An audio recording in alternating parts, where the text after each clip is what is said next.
Study of the Sutra after Bodhidharma. In China and Japan. Chapter 6. The study of the Sutra after Bodhidharma. In China and Japan.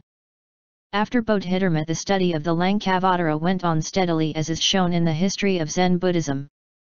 According to tao-hsuan, the author of the Tiang Kao Seng, we have under the life of hui-k'ê the following.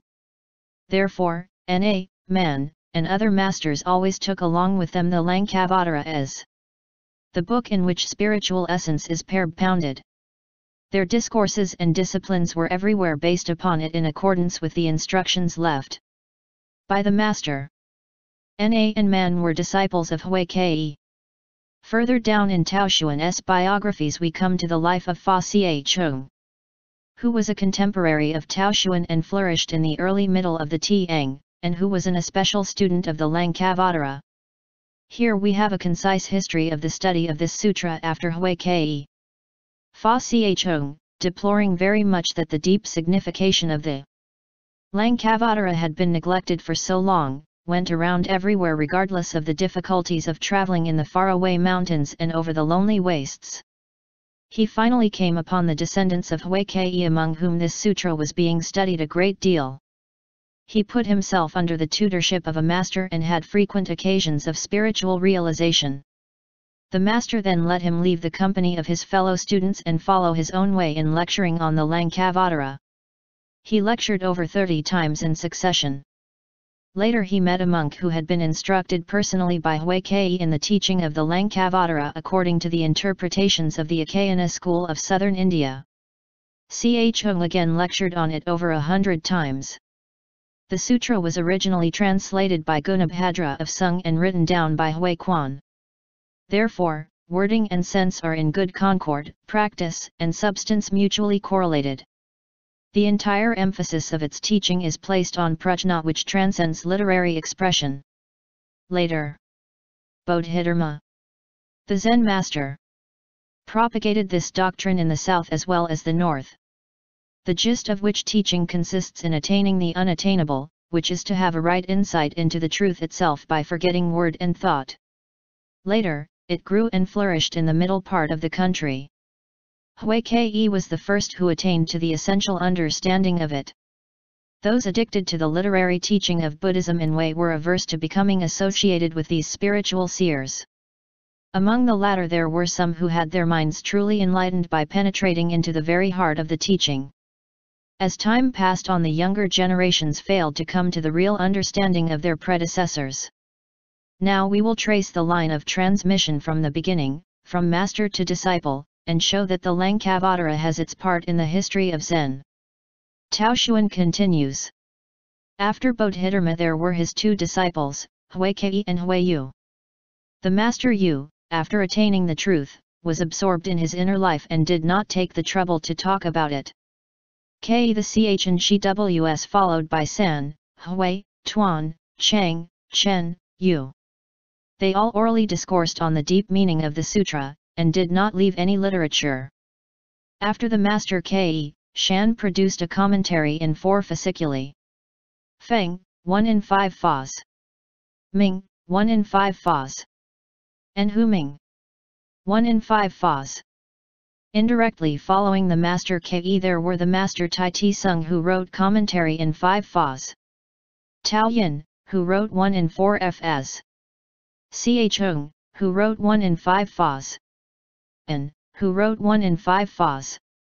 Chung, who wrote 1 in 8 fas. And Timing, who wrote 1 in 10 fas. There was another line, independent of the master K'ê, but depending upon Asanga S. Mahayana Samgraha. Chien wrote a commentary in 4 fas. And Shan Te the Vinaya master, 1 in 10 fas. After Na Kuang, there were Shi the Zen master, hui-k'ê, and Hung Chi Obo is said to have been living at Shiming in the capital. After his death the line was broken. Ming the Zen master was succeeded by Chia, Pao Yu, Pao Ying, and Pao Ying, whose line is still flourishing at present. Chung, since he began to study the sutras, made the LANKAVATARA the chief object of his especial study and altogether gave over 200 lectures on it. He has not, however, so far written anything about it. He went about with his lecturing as circumstances directed him, and he had no premeditated plans for his missionary activities. When one gets into the spirit of the teaching, one realizes the oneness of things. But when the letter is adhered to, the truth appears varied. The followers of Ch-ung, however, insisted upon his putting the essence into a kind of writing. Said the master, the essence is the ultimate reality of existence. When it is expressed by means of language, its finesse is lost. Much more is this the case when it is committed to writing. He, however, could not resist the persistent requests of his disciples. The result appeared as a commentary in 5 fasciculi entitled Zi-chi. Private Notes, which is widely circulated at present. This detailed story relative to the LANKAVATARA after hui-k'ê is illuminating in many ways. It not only gives an insight into the historical relation between Zen and the Sutra, but it gives the reason why the relationship exists between them. When the author refers to the specific features of the LANKAVATARA as consisting in attaining the unattainable, which is beyond the ken of reasoning, he at the same time describes the peculiarities of Zen teaching brought over to China by Bodhidharma. That the school of Dharma was not favorably received by students of Buddhist philosophy, that Hui-yu, who is better known as Tao-yu, kept his mouth closed, knowing that the truth realized in his innermost mind was something beyond the phraseology of ordinary mentalities. That Fa Ch-ung refused to commit his thoughts to writing because by doing so the exquisite coloring of his lively experience vanished.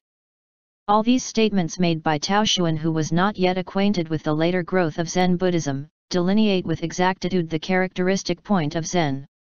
The study of the LANKAVATARA, as specially related to Zen, was kept up to the time of Fa Ch-ung and tao-hsuan, who were contemporaries, and this was about the time of Hongzhen, the 5th patriarch of Chinese Zen Buddhism. Judging from these historical facts, we know that the intellectual study and the practical discipline went on side by side, and that there were as yet none of the clear distinctions which later developed distinguishing Zen after Huineng, the 6th patriarch, from what preceded him. So far none of all these numerous commentaries on the LŽ-Kavatara have been recovered. There is one thing in the foregoing account given by tao-hsuan of the history of the LANKAVATARA that requires notice. That there was another school in the study of the sutra than the one transmitted by Dharma and hui-k'ê. This was the school of Yogacara idealism. The line of hui-k'ê belonged to the Akayana school of southern India, which was also the one resorted to by Dharma himself when he wanted to discourse on the philosophy of Zen Buddhism. To this Akayana school belong the Avatarisaka and the Sratotpana, as well as the LANKAVATARA properly interpreted. But as the latter makes mention of the system of the 8 Vijnanas, whose central principle is designated as Alayavahayana, it has been used by the Yogacara followers as one of their important authorities. Ch-ing, the Zen master and other teachers were those among whom the LANKAVATARA received an interpretation different from that given by Fa Ch-ung and his party. Though Fa Ch-ung is not recorded in any historical work on Zen in our possession at present, he was probably one of the earlier Zen followers. That he was not an ordinary scholar of the LANKAVATARA is proved by the following incident recorded by tao-hsuan. When Chuang came back from his long sojourn in India, his influence in the Buddhist world of the day must have been immense. He was perhaps a little too self-confident and somewhat too presumptive when he declared that all the Chinese translations of the Buddhist sutras and sastras prior to him were not exact and reliable, and no discourses or lectures ought to be given on the older texts. When Fa Ch-ung heard of this, he retorted sharply, saying, "You are a Buddhist priest ordained according to the older texts. If you do not allow any further propagation of them, you should first take off the priestly robe and be reordained according to the newer texts. It is only when you listen to this advice of mine that you can go so far as to prohibit the spread of the older translations." This protest from one wandering monk student of the LANKAVATARA in 4 fasciculi against the most powerful authority of the new translation school, whose reputation and influence must have been almost overwhelming, shows what kind of a man Fa Ch-ung really was.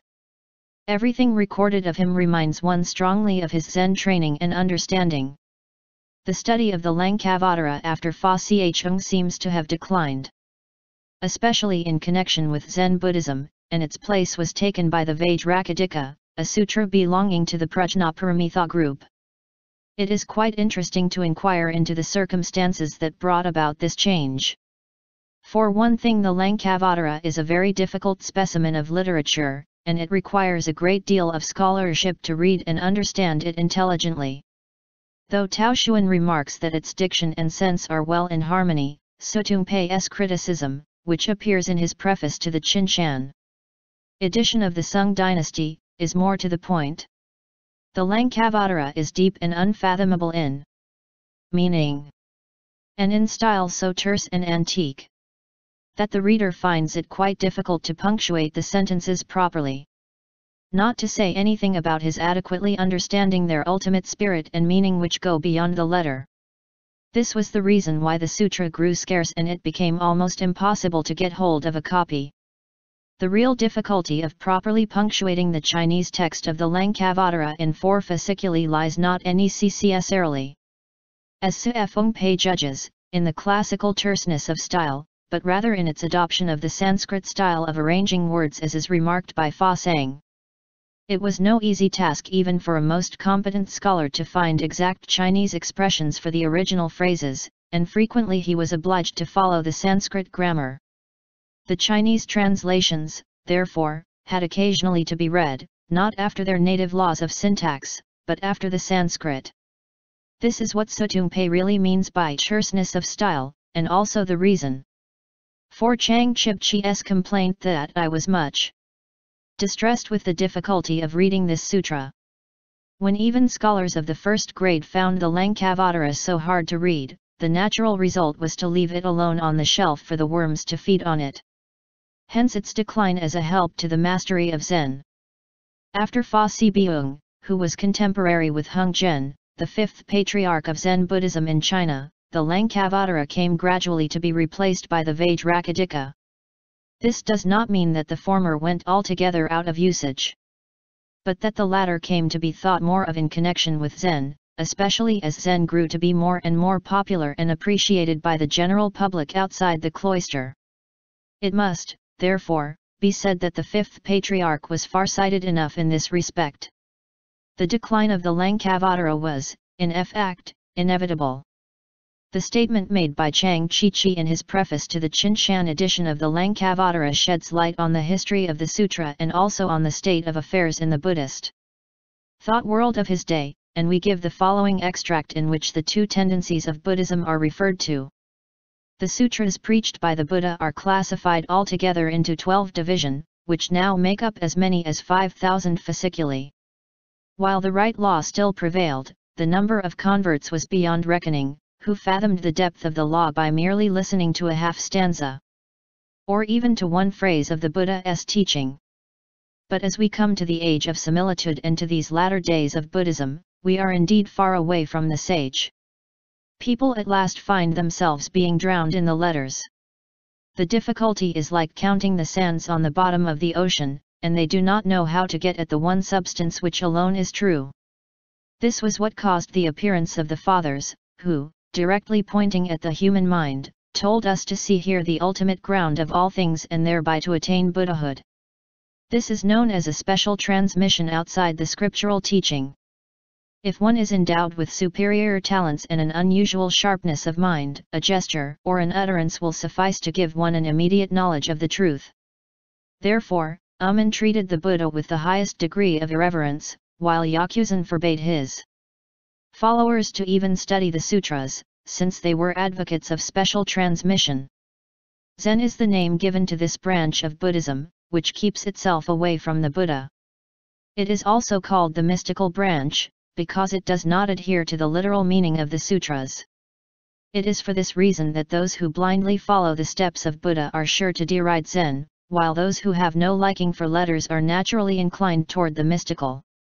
The followers of the two schools know how to shake the head at each other, but fail to appreciate the fact that they are after all complementary.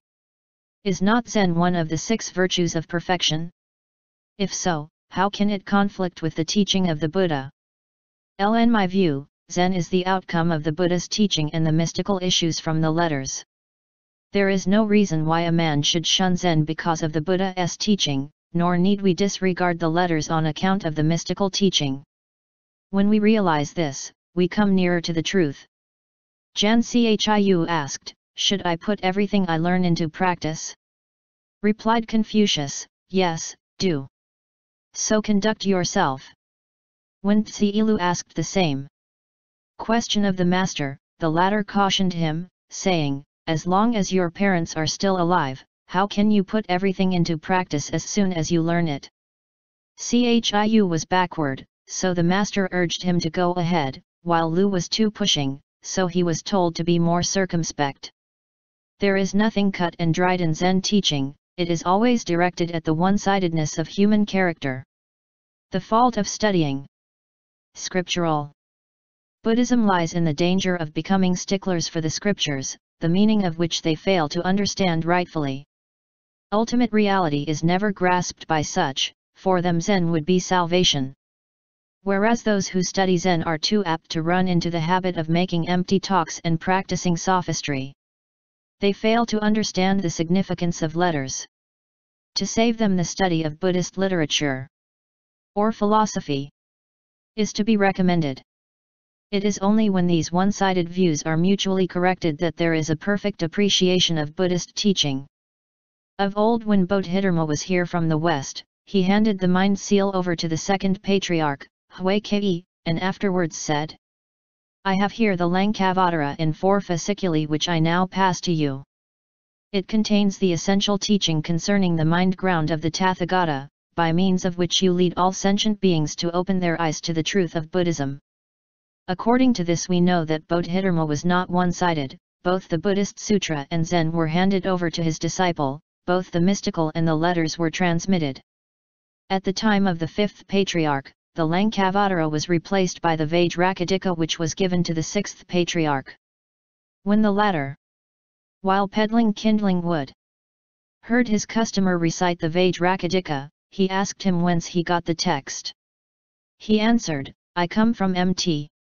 Wutsu, east of Wangmai in the province of, where Hungzhen the great master advises both monks and laymen to study the Vajrakadika, which will by itself lead them to an insight into the nature of being and thus to the attainment of Buddhahood. Thus the holding of the Vajrakadika started with the 5th patriarch, and this is how the sutra came into vogue and cut short the transmission of the LANKAVATARA. This long passage is quoted from Chang Chih's preface to the Qinshan edition of the LANKAVATARA, as it is enlightening in more ways than one. First, we can infer from it that there was a strong antipathy between the philosophers of Buddhism and the Zen followers, each trying to get the upper hand. Second, that the history of Zen Buddhism has been closely connected from the very beginning with the study of the LANKAVATARA.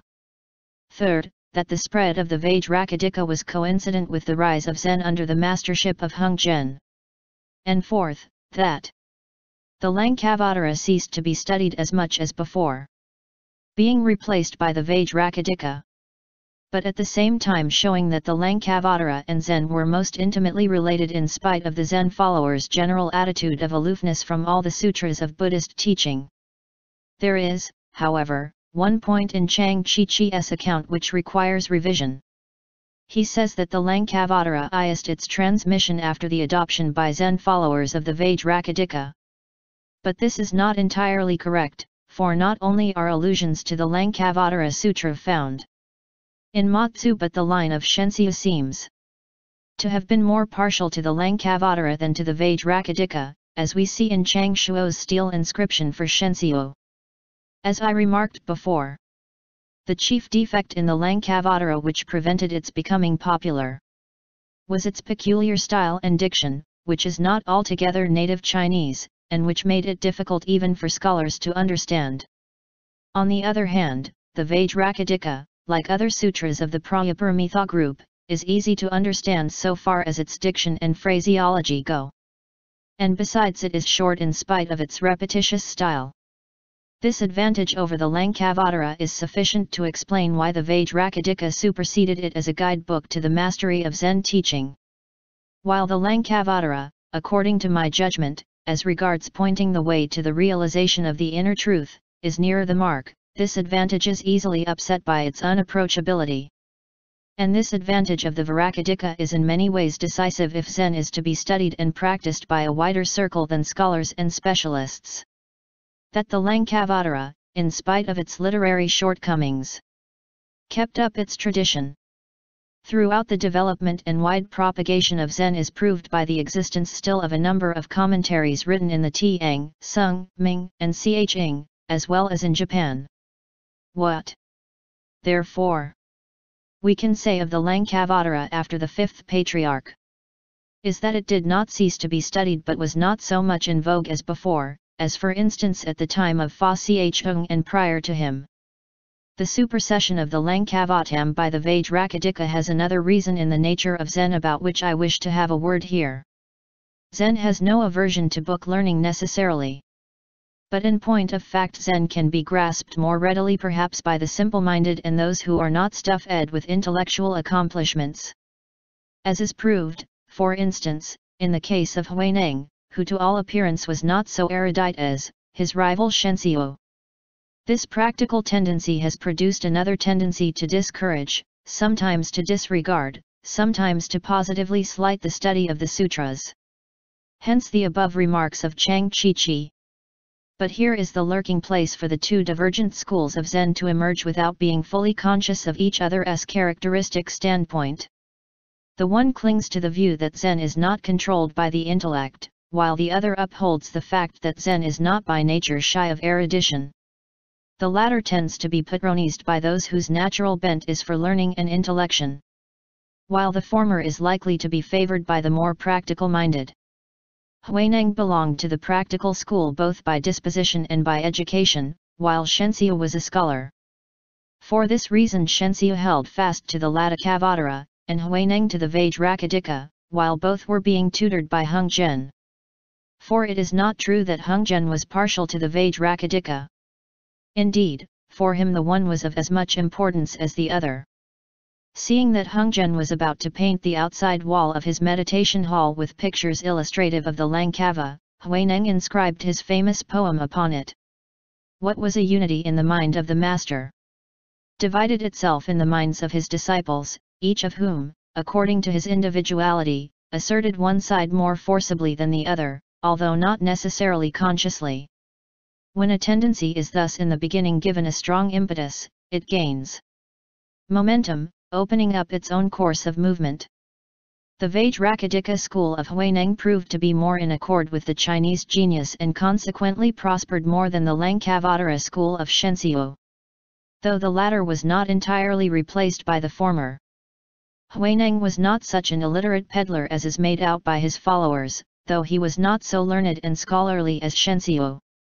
But it was more politic for them to contrast their leader in this respect with his rival, who was, indeed, the head of all the monks under Hung Zhen not only in learning but in the disciplinary side of Zen as well. By emphasizing this contrast Huineng came out to be the greater Zen master. And the absolute aspect of Zen by which it transcends all the intricacies of learning and intellection received more emphasis than it actually needed. The LANKAVATARA thus finally ceased to be legitimately appreciated by Zen followers of the present day. Some scholars of Buddhism, chiefly modern Japanese, ignorant of the real nature of Zen, yet knowing enough of the historical relation between Huineng and the Vajrakadika, which was once edited by him with a preface, try to prove that Zen is the outcome of practical training of the mind to gain an insight into its real working. But its absurdity is patent to all serious students of Zen. For the Prajnaparamita is the result of the intellectual elaboration of the Zen experience which alone was the object of Huineng's teaching in connection with all the literary endeavors of scholars. He never took a dislike especially to the LANKAVATARA, his ignorance was altogether of a different order. There are no records after Fa Cheng and after Huineng as to the study by Zen followers of the LANKAVATARA Sutra, except the commentaries which had been written on it by scholars and of which we are still in possession. The fact that during the Sung the sutra was much neglected has already been made clear by the preface of Chang Chi-chi and Sutung Pei to the Qinshan edition of the sutra. But 4 commentaries of the Sung dynasty are still extant against 2 of the Tiang. One of the Tiang commentaries was written by Fat Sung. As was stated previously, and this is a sort of general introduction to the study of the LANKAVATARA and is the most valuable literature ever written in connection with the sutra. For not only does it give the author's summarized interpretation of the LANKAVATARA as a whole and of its position in the system of Buddhism, but in it the reader can find Fat Sung's view as a Buddhist philosopher. Quite a few commentaries have been written on this work of Fat Sung's by Japanese scholars. During the Ming dynasty the LANKAVATARA seems to have been studied much, for we have 7 commentaries that are still in existence written on it during this period. That are still in existence. The Qing dynasty has produced 2, also extant. There are altogether 15 expository writings on the LANKAVATARA from Chinese scholars, which are still in current circulation, as they are all included in the supplementary part of the Tripitaka compiled by Mr. Tatsuya Nakano, Kyoto, 1905–1912, and one is found in the main body of the Chinese Tripitaka itself. In Japan during the Nara era in the 8th century it was a deed of merit to copy the LANKAVATARA with other sutras and sastras and to possess extra copies of them. But how earnestly and systematically it was studied is not known. We have many interesting and at the same time illuminating documents of this period, that is, of the first half of the 8th century, in which detailed entries are kept as to the various Buddhist writings that were copied by the official scribes as well as the business side of this pious undertaking which was constantly carried on during those days. Among these old valuable papers are references to the LANKAVATARA and its commentaries, and the most remarkable thing is that 2 of the commentaries mentioned are ascribed to Bodhidharma himself. How did such a tradition come over to Japan? As far as we know there are no records in China as to Bodhidharma's authorship of any such writings. If these were still in existence, they would shed much light on the history of Zen Buddhism in China. The first serious study of the sutra was undertaken by a Zen monk called Ko Quan Shiren who was also a learned scholar being the author of a history of Buddhism known as the Genko Shakusho in 30 fasciculi, as was mentioned before. His commentary on the LANKAVATARA is called the Treatise on the Essence of the Buddha teaching, and consists of 18 fasciculi. His dividing the sutra into 86 sections proves the keenness of his intellectual and analytical acumen. Tokyogen Yusen, who published another commentary in 1687, followed Ko Quan in the division of the sutra. His commentary is quite an improvement on his predecessors. He mentions, among the LANKAVATARA commentaries he consulted with, 2 which are not included in the supplementary Tripitaka of Kyoto. I wonder if they are accessible now? A third Japanese work on the sutra is mentioned by Seigei Omura and Jisho Nakano who are the authors of the explanatory notes to the Nihon Daizakyo. Completed in 1921.